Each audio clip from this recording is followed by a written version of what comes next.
Farming and food production is the living and breathing set of cogs that keep society running at our fingertips. However, have you ever wondered how much work is taken to make sure that there is a selection of carrots at the store or even fresh meat at the butcher's? You would not believe the latest discovery that has been found out about farmers, and you will not believe it. Keep watching to find out. Firstly, what has happened to the global food supply? Whilst the world continues to progress in technology, people are also changing. Over time, there has been a significant increase in the number of people changing the way they eat, as well as the items they consume. As Earth continues to add to the total population exceeding over 7 billion, the global food supply must continue to follow the increasing demand. Due to many factors, specific food can only be grown in certain locations. In Asia, there's an overgrowth of sugar and cereal crops, such as rice and wheat, of which can be sold to other countries that cannot grow these crops. Furthermore, in Asia, they are also an overall big producer of meat products, fish, and milk for the rest of the world. Asia is not the only country that does this. North American countries grow the most grain, which can be used in making animal food and brewing, and in the creation of bread. They are also a huge part of meat production, producing beef, pork, and poultry. North American countries also contribute to the production of fish and milk. In European countries, there is a huge production of barley, again, meat such as pork. However, smaller countries, such as African countries, Central America, and Oceania, do not produce more of any type of food than any other nation. As we progress further into 2022, after a long period of COVID-19, there has been a considerable toll on the global food systems and the ability to feed its 7.9 billion inhabitants. Secondly, what is the link between food supply and prosperity? There has been a strong correlation between the per capita food supply and prosperity, as shown in higher income regions tend to have higher levels of food supplies in comparison to poorer countries. It has been shown that the daily per capita supply of calories, protein, and fats all tend to slowly grow with the increase of economic growth. It has been shown, proven, and tested by Our World in Data that as we get richer, the per capita supply tends to increase. This growth is particularly shown from lower to upper middle income ranges. However, in recent years, there has been an overall level, or in some cases, a decline in per capita supply across a number of high-income countries. A consequence of the increasing per capita food supplies has a huge impact in the prevalence of undernourishment. Undernourishment is defined as a caloric intake insufficient to meet the minimum amount of energy required to continue to maintain an adequate weight and nutrition. It was supported that undernourishment occurs in the countries with lower caloric supplies experience a higher amount of undernourishment. Over time, as the per capita increases, the correlation follows. As the caloric intake increases, so does the amount of prevalence of undernourishment. Looking at statistics, in 2014, the highest undernourishment levels were located in Madagascar, with nearly a third of people living there suffering from undernourishment, consuming around 1,992 calories a day. However, as years progress, Madagascar's daily intake dropped to around 1,903 calories, and their undernourishment levels have scored above 40%. This means, according to their population index, at least 10 million people are not eating enough every day. This is shocking. However, considering Madagascar's population approximately is made up of 42.5% of people younger than 15. Using this data, at least 425,000 children are going undernourished every single day. When focusing around the global hunger index, there was a shocking discovery that majority of countries located in Africa and Asia were at least 5 to 14.9% undernourished, with factors focusing on the percentage of children underweight as well as child mortality rates. Next, what impact will the Ukraine invasion have on global food security? Ukraine plays a major role in the global food system, producing with the assistance of Russia for a combined 12% of the total food calories traded in the world. Almost half of Ukraine's wheat and corn is exported to Middle Eastern countries, as well as Africa, countries that are already grappling with hunger issues, where further food shortages or price increases could stoke social unrest. Egypt has been seen to buy Ukraine's wheat to produce bread, of which the majority of Egyptian families rely on, with global food prices rising over 20% in February compared to a year previously, which was surged in vegetable oils as well as dairy products. Higher food prices have contributed to a broader surge in inflation as economies recover from the coronavirus crisis, and the FAO has warned that the higher costs are putting poorer populations at risk that rely on imports. Concerns over crop conditions and export availability provided only a partial reason to the increase in global food prices. However, data suggested that vegetable oils rose 8.5% month-on-month in February to chalk up another record high, propelled by rising palm, soy, and sunflower oil prices, of which Ukraine and Russia account for at least 80% of entire global exports. Other produce, such as dairy, increased by 6.4% in its sixth consecutive monthly rise, with meat rising only 1.1%. Following this, cereal prices rose by 3%, with maize up by 5.1%, and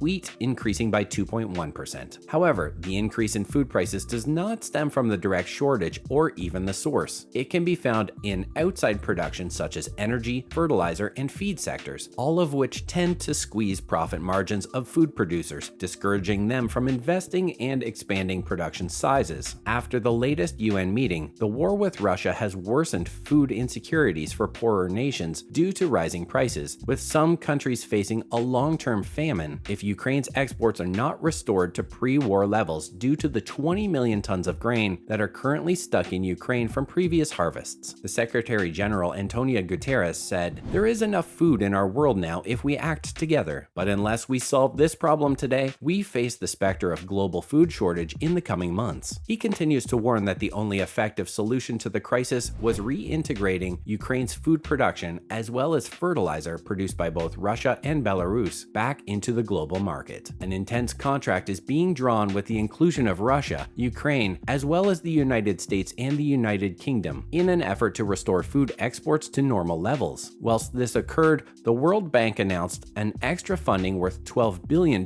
for projects addressing food insecurities. Keep watching to find out the latest discovery that focuses on farmers all across the world. What do you think it could be? Is it a new and easier way to farm, or is it something worse than that? Finally, the improvement increase on farmers' mental health. Over the passing years, there has been a strong correlation with mental health issues among farmers. While systematic reviews commenced, there was a high impact on mental concerns in the farming population. They have worked under hazardous conditions, working with herbicides, pesticides, dangerous machines, and sometimes untamed animals, which can all cause physical and mental harm. After a statistics review yielded of 9,906 people, only 676 articles were reviewed in full depth. These studies included that the outcomes of mental health resulted in stress, depression, and sometimes even worse. It is shown that farmers' mental health can have impacts on many elements of their lives, such as their individual health, family life, farm productivity, as well as animal health and welfare. There have also been significant numbers of farmers that have had high levels of emotional exhaustion and cynicism, which is where there is an inclination to believe that people are motivated purely by self-interest. Even though mental health can have some negative impacts personally, however, with farmers, it can be a lot worse. With around 1/3 of people contributing to the global economy, poor mental health can have a productivity disadvantage or even a widely negative impact on economic growth or development, animal health, and in some cases, human health worldwide. Over the years, the mental health of farmers has not improved. This is a concerning matter, with the huge requirement of food and the plans for the UN to end hunger by 2030 in accordance with the UN's 17 Sustainable Development Goals to achieve by 2030. Farmers are slowly getting older across the world, and with development factors such as animal welfare, climate change, they are under a lot of backlashes to follow and improve the way they farm to more sustainable ways. The average mental health is one of the leading reasons for declining farming activities in Africa and other countries, with over 10,000 deaths relating to poor mental health. With the invasion of Ukraine, there is also a higher demand of food production for countries, which are affecting the global mental health decline for farmers. Thank you for watching the video. Remember to like and subscribe for future content like this. Do you think we'll go into a food crisis in the upcoming months if the war with Russia continues? Or do you think the UN will work things out with everybody? Leave your comments down below.